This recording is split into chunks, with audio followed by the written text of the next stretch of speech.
سورۃ النحل کی آیت نمبر 22۔ الحمدللہ وکفی وسلام علی عبادہ الذین اصطفی، خصوصاً علی سید الرسل وخاتم الانبیاء وعلی آلہ واصحابہ الاتقیاء۔ اما بعد فاعوذ باللہ من الشیطان الرجیم، بسم اللہ الرحمن الرحیم۔ الہکم الہ واحد فالذین لا یؤمنون بالآخرة قلوبهم منکرة وهم مستکبرون۔ لا جرم ان اللہ یعلم ما یسرون وما یعلنون انہ لا یحب المستکبرین۔ الہکم الہ واحد، تمہارا معبود ایک ہی معبود ہے۔ فالذین لا یؤمنون بالآخرہ،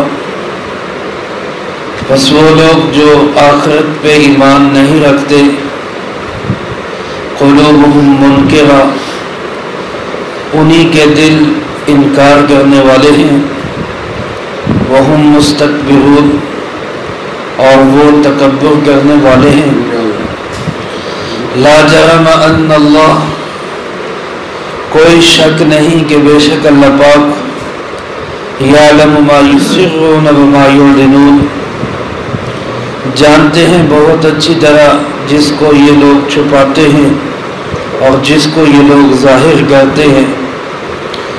انہ لا یحب المستکبرین، حقیقت یہ ہے کہ وہ اللہ پسند نہیں کرتا تکبر کرنے والوں کو۔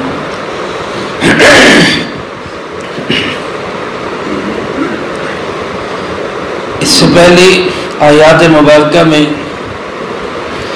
اللہ رب العزت نے اپنی قدرت کے نشانات بطور دلیل اس بات کو ثابت کرنے کے لیے بیان فرمائے کہ اللہ ایک ہے، اس کا کوئی ساتھی اور شریک نہیں۔ اسی دعوے کو اور زیادہ خوبصورت اور زوردار انداز میں اللہ پاک نے دوبارہ بیان فرمایا، الہکم الہ واحد، تمہارا معبود وہ ایک ہی معبود ہے۔ الہ عربی زبان کا لفظ ہے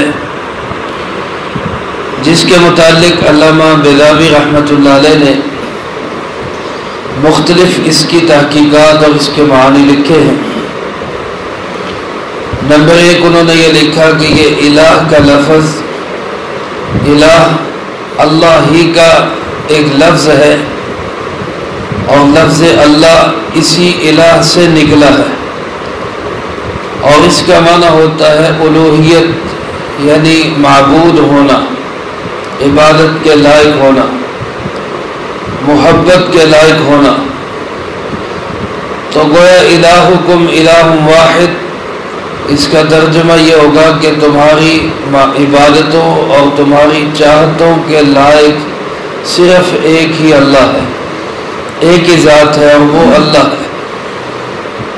دوسرا معنی حضرت نے یہ لکھا کہ یہ الہ سے مشتق ہے، الہ کا لفظ الہ سے نکلا ہوا ہے، اور الہ کا معنی ہوتا ہے حیران ہونا۔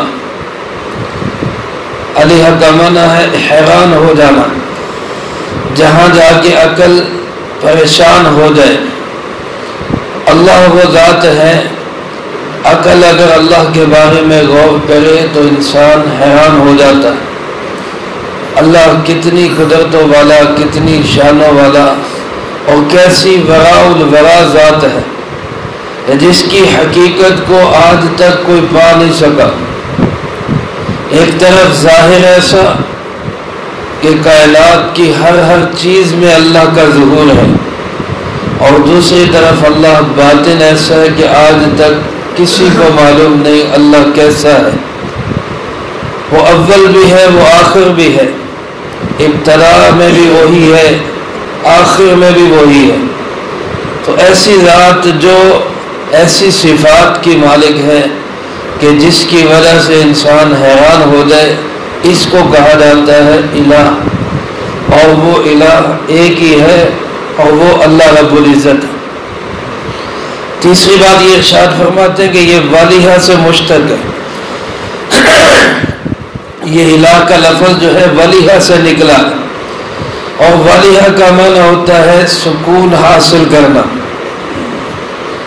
تو الہ کا معنی یہ ہوگا کہ وہ ذات کہ جب انسان دنیا کے غموں میں دکھوں میں گھرا ہوا ہو تو اس کے پاس جا کے سکون حاصل ہو، جس ذات کے پاس جا کے آرام اور چین ملے، وہ چین والی ذات، وہ سکون اور اطمینان دینے والی ذات، وہ ایک ہی ذات ہے اور وہ اللہ رب العزت ہے۔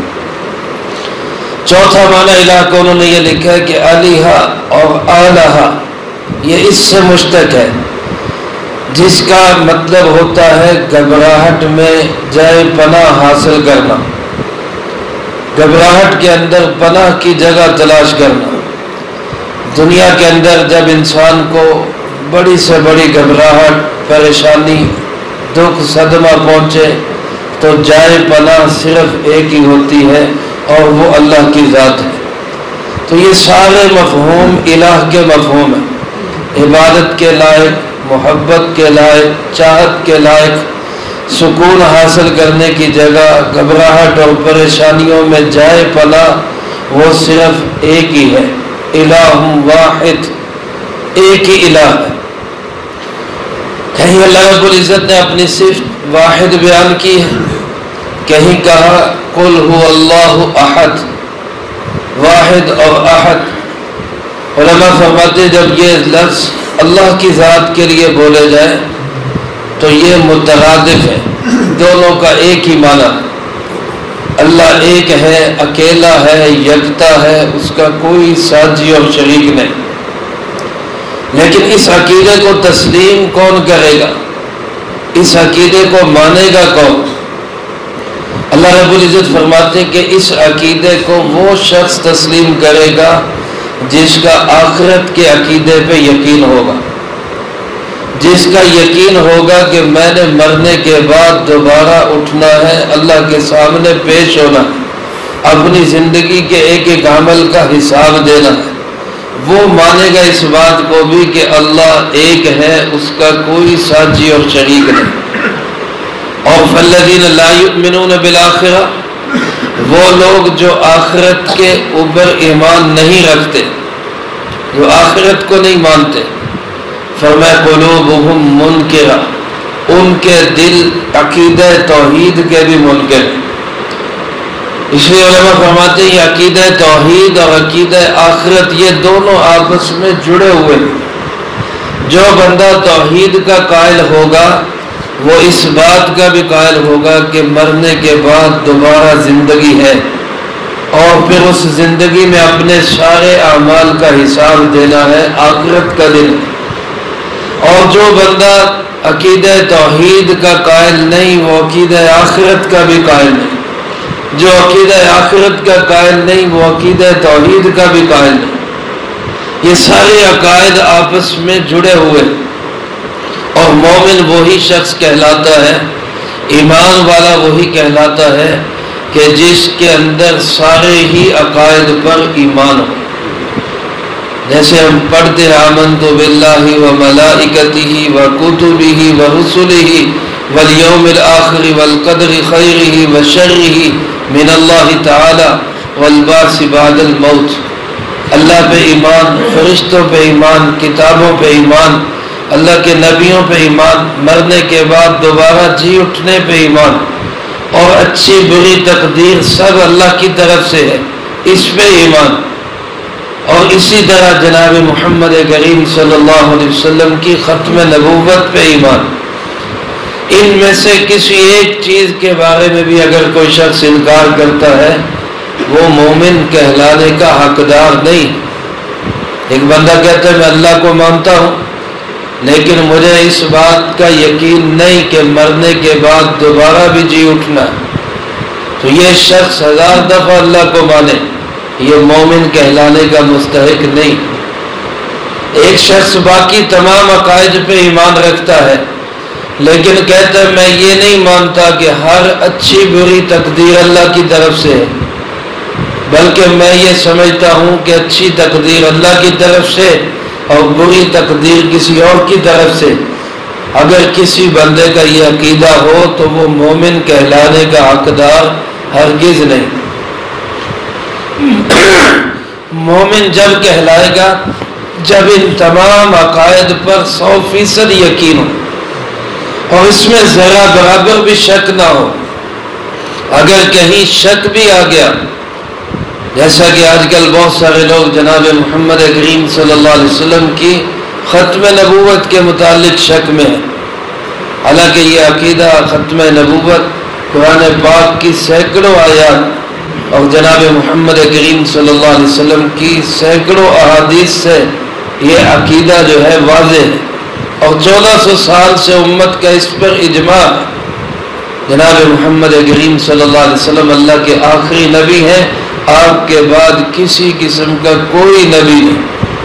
سارے عقائد کو تسلیم کرنے والا اس عقیدے میں ذرا سا بھی شک کرے گا وہ مومن کہلانے کا ہرگز حقدار نہیں ہوگا۔ اور میرے عزیز دوستو، اللہ پاک نے فرمایا جو لوگ عقیدہ آخرت کے منکر ہیں فالذین لا یؤمنون بالآخرہ، جو آخرت پہ ایمان نہیں رکھتے، قلوبہم منکرہ، ان کے دل عقیدہ توحید کے بھی منکر۔ توحید بہت ضروری ہے۔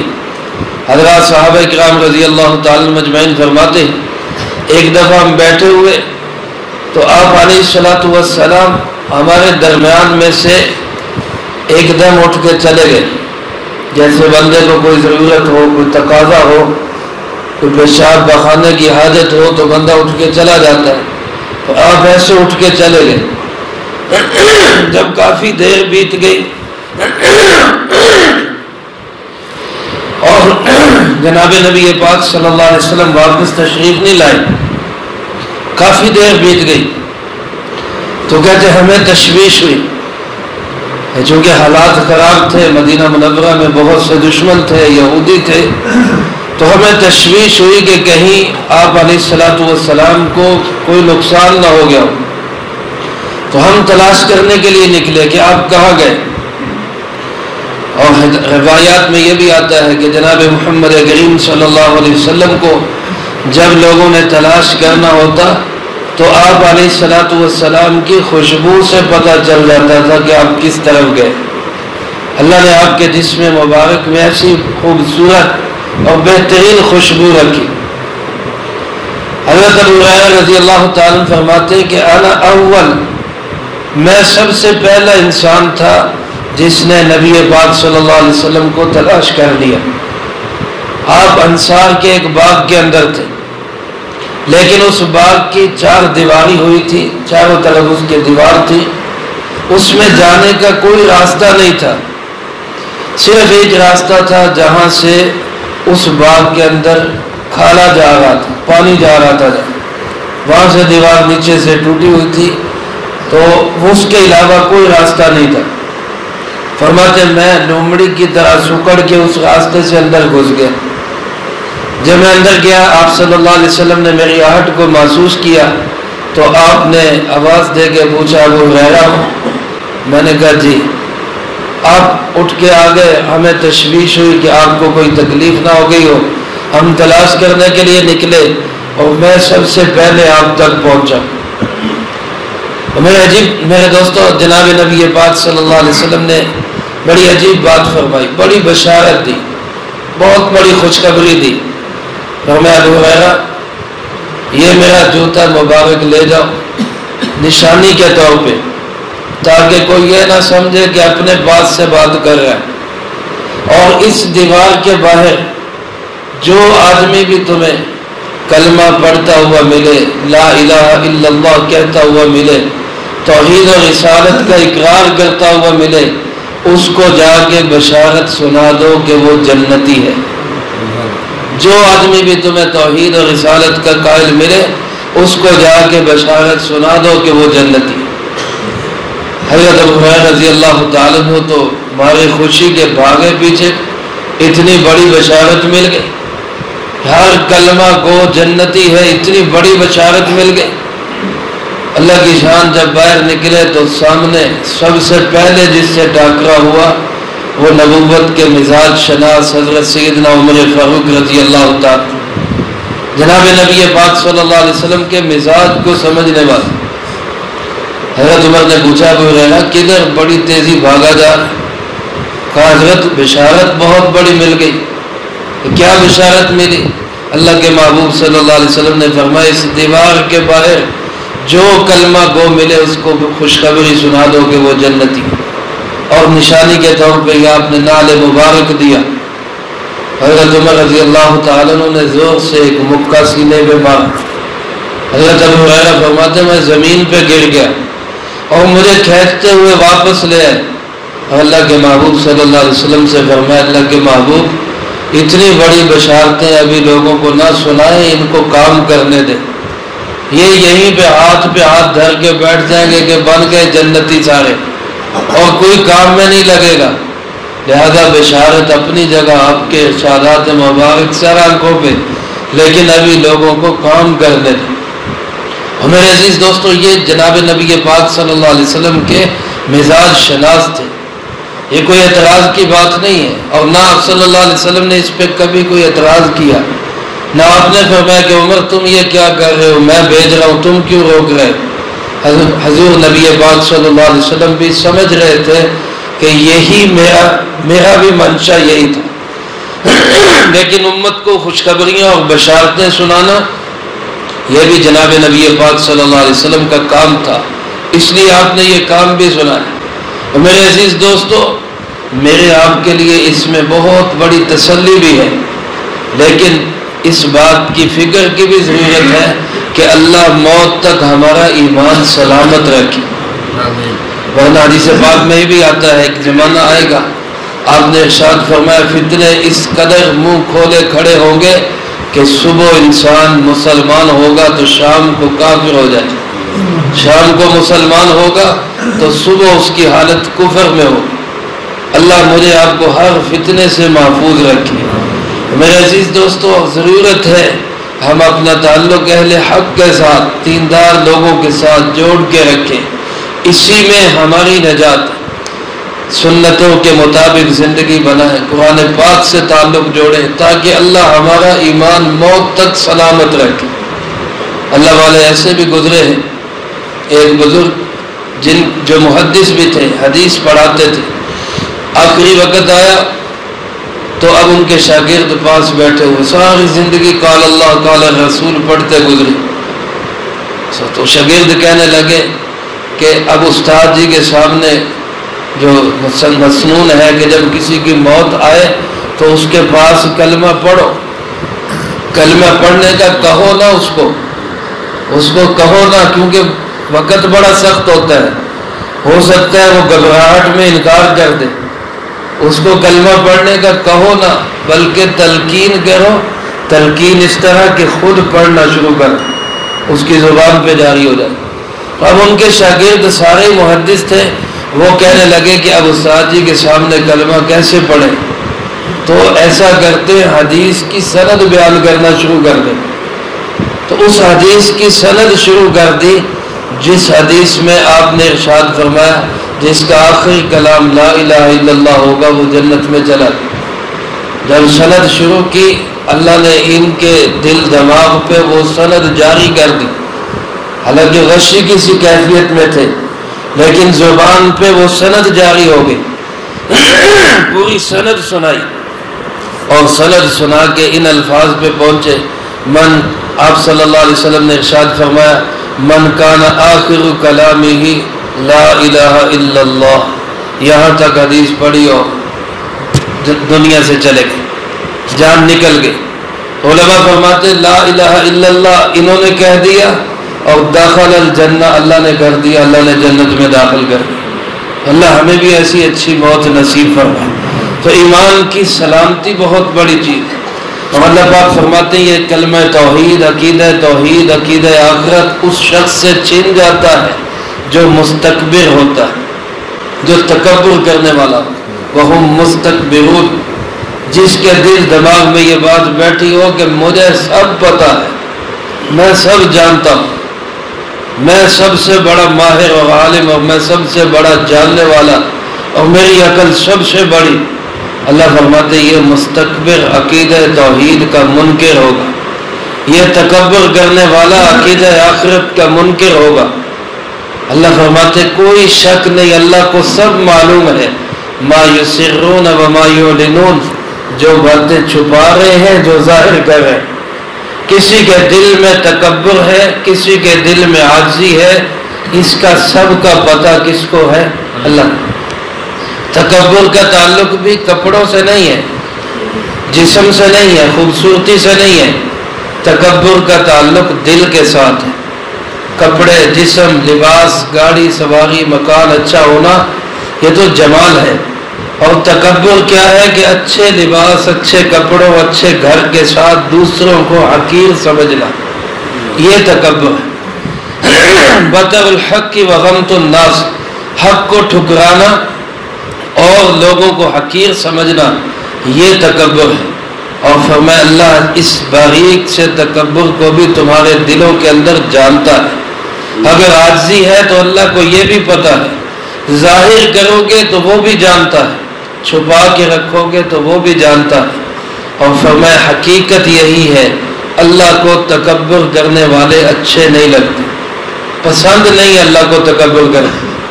اللہ کو وہ لوگ محبوب ہی نہیں ہے جو دل کے اندر تکبر رکھتے ہیں۔ آپ صلی اللہ علیہ وسلم نے ارشاد فرمایا ایک رائی کے دانے کے برابر جس کے دل میں تکبر ہوگا، بالکل معمولی سا، فرمایا یہ شخص جنت کی خوشبو بھی نہیں سونگھ سکے۔ تو میرے بھائیوں، ہر ایک کو اپنے سے بہتر سمجھے، ہر ایک کو اپنے سے افضل سمجھے، اور خود کو یوں ہی سمجھے کہ میں کچھ نہیں، میری حقیقت کوئی نہیں، اللہ سب سے بہتر ہے۔ جس کو اللہ بہتری نصیب فرما دے وہی سب سے بہتر، اور جو اسلامی عقائد ہیں ان کے اوپر کاربند رہنے کی کوشش کرے، تکبر نہ ہو لیکن شکر ہو خدا کا کہ اللہ نے ہمیں عقیدہ توحید دیا، تکبر نہ ہو لیکن اللہ کی اس نعمت کا شکر ہو کہ اللہ نے ہمیں ختم نبوت کے ساتھ جوڑا، تکبر نہ ہو لیکن شکر ضرور ہو کہ اللہ نے ہمیں جناب محمد کریم صلی اللہ علیہ وسلم کے ماننے والوں میں بنایا۔ اللہ مجھے آپ کو انہی صحیح عقائد کے اوپر موت نصیب فرمائے، جو کہا سنا اس کو زندگی میں لا کے دوسروں تک پہنچانے کی توفیق عطا فرمائے۔ اللہم لک الحمد کما ینبغی لجلال وجہک وعظیم سلطانک، اللہم لا احصی ثناء علیک انت کما اثنیت علی نفسک، اللہم لک الحمد کما انت اہل، وصلی علی محمد کما انت اہل، وافعل بنا ما انت اہل، فإنك أهل التقوى وأهل المغفرة۔ اللهم ربنا ظلمنا أنفسنا وإن لم تغفر لنا وترحمنا لنكونن من الخاسرين۔ اللهم ربنا هب لنا من أزواجنا وذرياتنا قرة أعين واجعلنا للمتقين إماما یا ارحم الراحمین، یا ارحم الراحمین، یا ارحم الراحمین۔ اے مولا کریم، آج جتنا درس ہوا ان احباب نے جو جو عمل کیے اللہ اس کو اپنی بارگاہ میں قبول فرما۔ اللہ ان مقبول اعمال کا جو ثواب ہمارے پیارے آقا جناب نبی پاک صلی اللہ علیہ وسلم کی روح مبارک کو ہدیۃً نصیب فرما۔ آپ علیہ السلام کو ہم سب کی طرف سے بہترین جزائے خیر نصیب فرما۔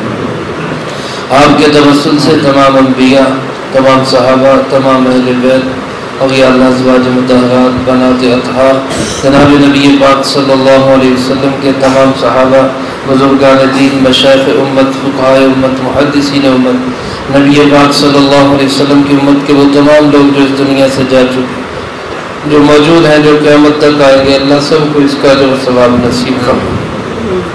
بالخصوص حاضرین مجلس میں سے جس کے جو عزیزوں کا رشتہ دار، دوست، احباب، اساتذہ، مشائخ، والدین اس دنیا سے چلے گئے، اللہ ان سب کو اس کا اجر و ثواب نصیب فرما۔ خاص طور پہ ہمارے محترم ڈاکٹر غلام رسول صاحب کے بھائی شہاب الدین صاحب جو کل انتقال فرما گئے، اللہ پاک ان کو اس کا اجر و ثواب نصیب فرما۔ مرحوم کی یا اللہ بار بار مغفرت فرما، اگلی تمام منزلیں آسان فرما، کروٹ کروٹ چین سکون اطمینان نصیب فرما، پسماندگان کو صبر جمیل نصیب فرما، ہم میں سے ہر ایک کو اپنے اپنے وقت پہ اچھی موت نصیب فرما، بری موت اس کے اسباب سے بھی اللہ ہماری حفاظت فرما، عزت کی زندگی شہادت کی موت نصیب فرما، اسلام والی زندگی ایمان والی موت نصیب فرما۔ اللهم ربنا تقبل منا انك انت السميع العليم وتب علينا انك انت التواب الرحيم صلى الله على النبي الكريم وعلى اله واصحابه اجمعين برحمتك